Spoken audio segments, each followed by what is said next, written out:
खबर धर्मनगरी हरिद्वार से है, जहां धर्मनगरी हरिद्वार में राजा जी टाइगर रिजर्व पार्क से सटी रिहायशी बिल्केश्वर कॉलोनी में एक गुलदार ने कुत्ते पर जानलेवा हमला कर दिया, जिसका सीसीटीवी फुटेज सामने आया है। गुलदार ने दौड़ाकर कुत्ते को पकड़ा, बिल्कुल उस पर हमला भी किया और फिर जबड़े में दबाकर उसे अपने साथ ले गया। इस घटना की तस्वीर पास लगे एक मकान के सीसीटीवी में कैद हो गई। अब पार्क अधिकारियों का कहना है कि कॉलोनी जंगल से सटी हुई है, लिहाजा घटना को देखते हुए कॉलोनी में गश्त बढ़ाई जाएगी और जंगली जानवरों को कॉलोनी में आने से रोकने के लिए ठोस कदम उठाए जाएंगे। तो जो घटना का वीडियो है सीसीटीवी में कैद हो गया है, तस्वीरें भी हम आपको दिखा रहे हैं, लेकिन इस घटना के बाद वहां के लोग दहशत में हैं।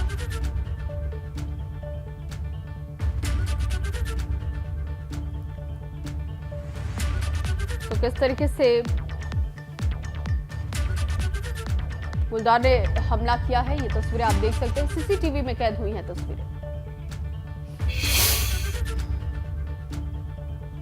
वहीं उत्तराखंड के धारचूला में भारत चीन सीमा को जोड़ने वाले तवाघाट लिपुलेख मोटर मार्ग में सेना के वाहन ऊपर मलबा गिर गया। मलबे की चपेट में आने से एक युवक की मौके पर ही मौत हो गई। साथ ही 2 सेना के जवान घायल हो गए, जिन्हें धारचूला के आर्मी बेस कैंप लाया गया। आपको बता दें कि देर शाम लिपुलेख से धारचूला आ रहे सेना के वाहन के ऊपर छंकन नामक स्थान पर चट्टान भरभरा कर गिर गया, जिसमें युवक की मौके पर ही मौत हो गई। साथ ही 2 सेना के जवान जख्मी हो गए। तो सेना की गाड़ी के ऊपर चट्टान से मलबा गिरा है। हादसे में एक युवक की जान गई है और 2 लोग घायल बताए जा रहे हैं।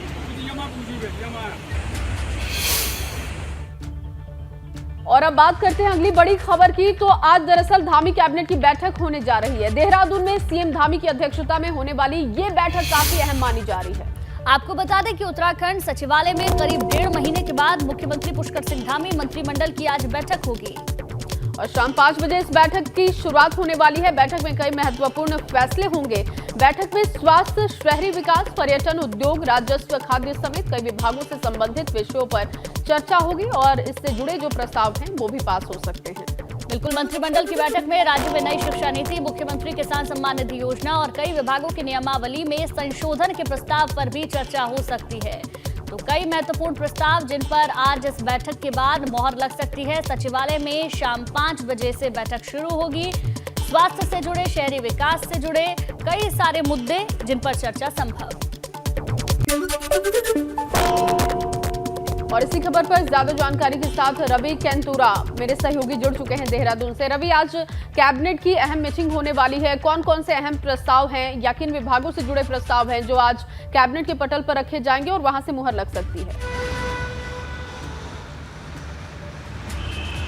बिल्कुल जी, देखिए आज धामी सरकार की महत्वपूर्ण कैबिनेट बैठक है, जिस पर सभी की निगाहें हैं कि प्रदेश हित में क्या फैसले आज लिए जा सकते हैं। 5 बजे सचिवालय में बैठक शुरू होगी और इस बैठक में मुख्यमंत्री धामी की ओर से के सामने भी तमाम जो मंत्री हैं वो अपने अपने विभागों की बातें रखेंगे और किस तरीके से कुछ जो नई चीज़ें हैं उनको लागू किया जाना है, उन प्रस्तावों को रखेंगे और किन पर मोहर लगती है देखने वाली बात होगी। लेकिन अभी अगर प्रदेश में बात की जाए तो स्वास्थ्य एक बड़ा मुद्दा है, क्योंकि जिस तरीके से कोरोना के केसेस भी बढ़े हैं, तो ऐसे में क्या सख्ती आगे हो सकती है उस पर भी सबकी निगाहें हैं कि कोरोना को लेकर सरकार कुछ सख्त निर्णय अभी ले सकती है जिस तरीके से केसेस यहाँ पर बढ़े हैं।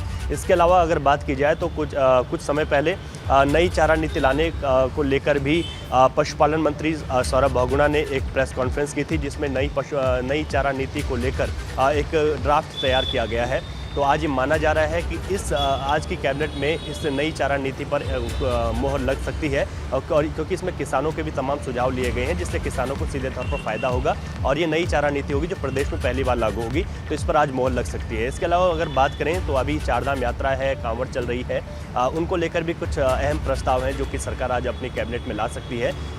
ये कुल मिलाकर इसमें बहुत महत्वपूर्ण मुद्दे होंगे। लेकिन अगर हम बात करें यूसीसी की, यूनिफॉर्म सिविल कोड की, तो मुख्यमंत्री धामी ने ये पहले कहा था कि वो अपनी पहली कैबिनेट में इसको लेकर चर्चा करेंगे। तो एक कमेटी बनाई गई थी, कमेटी की अभी तक 2 बैठकें हो चुकी हैं, लेकिन इसके ड्राफ्ट को लेकर आगे किस तरीके से इस पर काम किया जाना है और जो कमेटी है, क्योंकि वो 2 बैठकें कर चुकी हैं दिल्ली में और उसकी रिपोर्ट भी जो है सरकार के पास आ चुकी है, तो इसको लेकर आगे क्या बड़ा निर्णय होगा इस पर भी नजर रहेगी, क्योंकि बड़ा मुद्दा है यूनिफॉर्म सिविल कोड। अगर इस पर पूरी तरीके से इसकी जो रूपरेखा जो तैयार की गई है और अगर उत्तराखंड इसे लागू करता है तो उत्तराखंड देश का पहला राज्य होगा। तो ऐसे में बहुत महत्वपूर्ण आज कई मुद्दे हैं और कई ऐसे नियमावली हैं जिनमें इंतजार करना संशोधन होगा आज की रवि कैबिनेट में हो कि सकता है। आखिर हालांकि 5 क्या बैठक में होता है, किन प्रस्तावों पर मोहर लगती है। बहुत बहुत शुक्रिया रवि पूरी जानकारी के लिए आपका। और चलिए आगे बढ़ेंगे। बड़ी खबर आपको बता दें, उत्तराखंड के बीजेपी प्रदेश अध्यक्ष मदन कौशिक ने जेपी नड्डा से की मुलाकात के दौरान उत्तराखंड के संगठन को लेकर चर्चा की गई है। उत्तराखंड सरकार में भरे जाने वाले दर्जा प्राप्त राज्य मंत्रियों के पद से लेकर भी चर्चा की गई है, पद को लेकर भी चर्चा हुई है। पार्टी अध्यक्ष से जल्द हरी झंडी मिलने के बाद दर्जा प्राप्त राज्य मंत्री भरे जाएंगे, यानी कि उनकी नियुक्ति होगी। दर्जा प्राप्त राज्य मंत्रियों के पद को लेकर चर्चा की गई है, ये बड़ी खबर मिल रही है। बिल्कुल बड़ी खबर आपको बता दें, उत्तराखंड सरकार में दर्जा प्राप्त राज्य मंत्री भरे जाने हैं, जिसको लेकर एक बैठक भी होगी। पार्टी अध्यक्ष से हरी झंडी मिलने के बाद पदों को भरा जाएगा। ऐसे में किसको जगह मिलती है ये देखने वाली बात होगी। बहरहाल ये बड़ी खबर आपको बता दें, जहां उत्तराखंड के भाजपा अध्यक्ष ने जेपी नड्डा से मुलाकात की है और संगठन को किस तरीके से मजबूत किया जाए इसको लेकर चर्चा की गई है।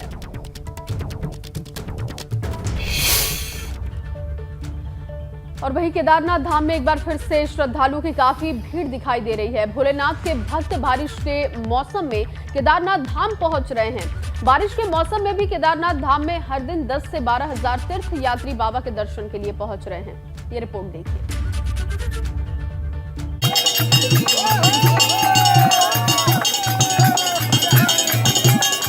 मॉनसून में भी बाबा केदार के भक्तों में गजब का जोश है। बारिश का मौसम है मगर केदार के भक्तों का जोश हाई है।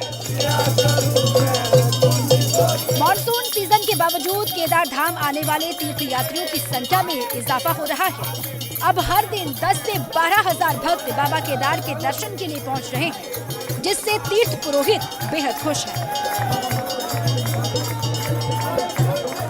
श्रावण मास का द्वितीय सोमवार है और आप देख रहे होंगे जिस प्रकार से आज श्रद्धालु बड़ी संख्या में केदारनाथ धाम में बाबा केदारनाथ के आशीर्वाद के लिए पहुंच रहे हैं।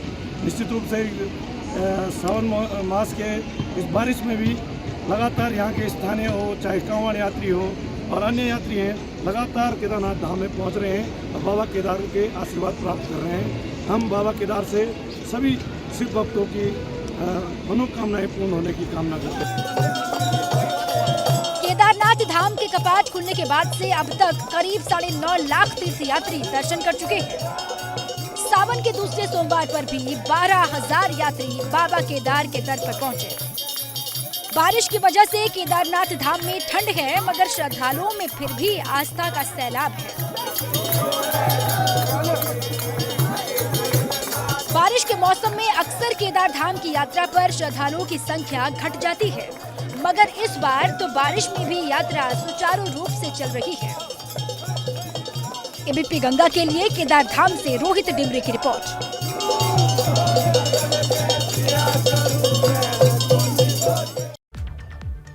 चलिए आगे बढ़ते हैं। पिथौरागढ़ में स्वास्थ्य सेवाएं सुधरने का नाम नहीं ले रही। जिला अस्पताल के भरोसे जिले के मरीजों के साथ ही नेपाल के लोग भी इलाज के लिए आते हैं, मगर बारिश के मौसम में मरीज की संख्या काफी बढ़ जाने की वजह से स्वास्थ्य सेवाएं चरमरा गई हैं। और आलम यह है कि कई बार तो मरीजों को बेड तक की सुविधा नहीं मिलती और उनके लिए बरामदों में बेड लगाना पड़ता है। और ये देखिए तस्वीरें आप देख पा रहे हैं, पहाड़ पर ये बहुत बड़ा मुद्दा है कि अस्पतालों की आखिर व्यवस्थाएं क्यों नहीं सुधर पाती हैं। इसके लिए तमाम दावे होते हैं, लेकिन अस्पतालों की जो सच्चाई है वो अब आपके सामने है। मानसून सत्र अब शुरू होने के उपरांत जो है यहाँ मरीजों की संख्या दिन प्रतिदिन बढ़ती जा रही है, क्योंकि इस समय जो है कॉमन कोल्ड और जो है कि डायरिया डिसेंट्री के पेशेंट और इस टाइप के जो है फंगल इन्फेक्शन के पेशेंट बहुत अधिक आते हैं। तो इस चक्कर में जो है नंबर ऑफ ओपीडी हमारे यहाँ लगातार बढ़ती जा रही है। और क्योंकि जो है जनपद पिथौरागढ़ में जो है कि जो हमारा डिस्ट्रिक्ट हॉस्पिटल है 120 बेड का स्वीकृत है, लेकिन जो है कि अगर मरीज़ अधिक होते हैं तो हम गैलरियों में भी एक आध बेड लगा के जो है एडजस्ट करके जो है इस तरीके से संचालन किया जाता है।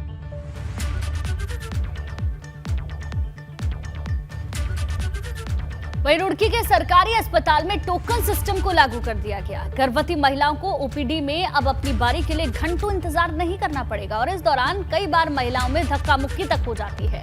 और इसीलिए अब अस्पताल में टोकन सिस्टम व्यवस्था के माध्यम से गर्भवती महिलाओं को देखा जा रहा है, ताकि महिलाओं को लाइन में खड़े होकर इंतजार भी ना करना पड़े और ना किसी भी तरीके की दिक्कत हो। जब आपकी बारी आएगी, अनाउंस होगा और उसके बाद आप अपने इलाज के लिए जा सकते हैं। और देखिए, टोकन सिस्टम के लिए मशीनें भी लगा दी गई हैं।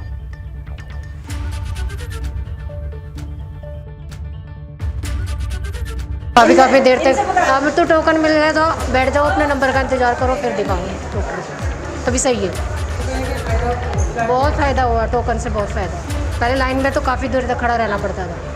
गायनी की ओपीडी के अंदर व्यवस्था शुरू करी है, क्योंकि वहाँ पे हमारी गर्भवती जो बहनें हैं वो खड़ी रहती थी, तो अब उनको कूपन वहाँ पे सिस्टम मिलना शुरू हो गया। और आज मैं 2 बार जाके देख के आया हूँ, तो बड़ी व्यवस्था से सब लोग वहाँ पे बैठे हुए हैं आराम से। और जो ये होता था कि इसका नंबर पहले लगा दिया, मेरा पहले था, मैं बहुत देर पहले आके खड़ी हुई थी, या कोई पुरुष आके घुसने की कोशिश करता था लाइन तोड़कर, तो वो सब बंद होगी।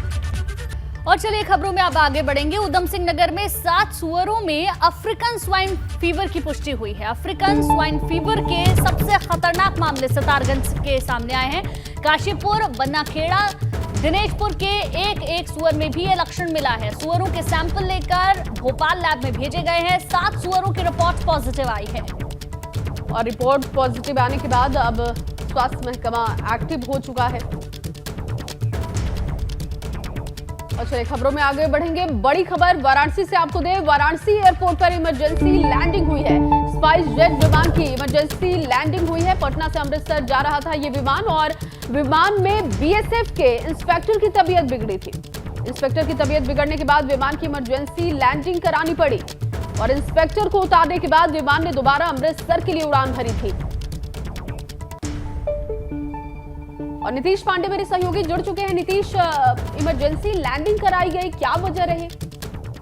देखिए, खास वजह यही रही कि जब पहले जो यात्री थे, विमान यात्री जो बीएसएफ इंस्पेक्टर बताए जा रहे हैं, उनकी विमान यात्रा के दौरान ही अचानक पहले थोड़ी तबीयत बिगड़ी और तबीयत ज्यादा बिगड़ने लगी। हालांकि विमान में जो स्टाफ था उसने इस पूरी घटना को कंट्रोल करने का प्रयास किया, लेकिन जब उनके हाथ में मामला नहीं रहा, उन्हें ऐसा शक हुआ कि अब इनकी तबीयत ज्यादा बिगड़ सकती है, तो उन्होंने वाराणसी एयरपोर्ट प्रशासन से संपर्क साधा। उसके बाद यहाँ पर इमरजेंसी लैंडिंग हुई।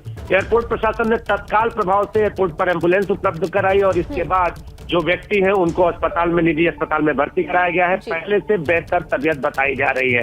उसके बाद जो विमान है वो जिस तरह से लैंडिंग हुई थी, उसके बाद फिर यहाँ से रवाना हो गया है। जो यात्री थे उन्होंने भी राहत की सांस भरी है। जी ठीक है, बहुत शुक्रिया तमाम जानकारी के लिए। और इसी बीच एक बड़ी खबर आपको कानपुर हिंसा से जुड़ी हुई बता दें। कानपुर हिंसा में वांटेड अकील खिचड़ी का सरेंडर कोर्ट से जेल भेजा गया। आरोपी अकील खिचड़ी हिंसा के बाद फरार था। अकील खिचड़ी, ये बड़ी खबर आपको बता दें, जहां 3 जून को बेकनगंज इलाके में हिंसा हुई थी। आरोपी बाबर और सबूल की तलाश अभी भी जारी बताई जा रही है, लेकिन जो वांटेड अपराधी था अकील खिचड़ी, उसने सरेंडर कर दिया है। तो हिंसा के बाद से फरार था ये अकील खिचड़ी और 3 जून को बेकनगंज इलाके में हिंसा हुई थी, उसमें ये मुख्य आरोपी था, वांटेड था ये, और कोर्ट से जेल भेजा गया आरोपी अकील खिचड़ी को। बड़ी खबर आपको दे रहे हैं कानपुर हिंसा से जुड़ी ये बड़ी खबर, बड़ा अपडेट।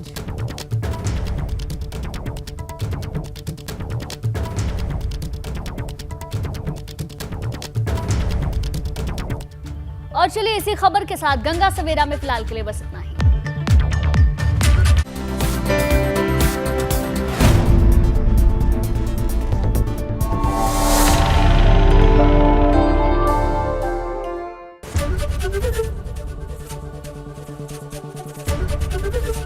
एबीपी गंगा, खबर आपकी, जुबान आपकी।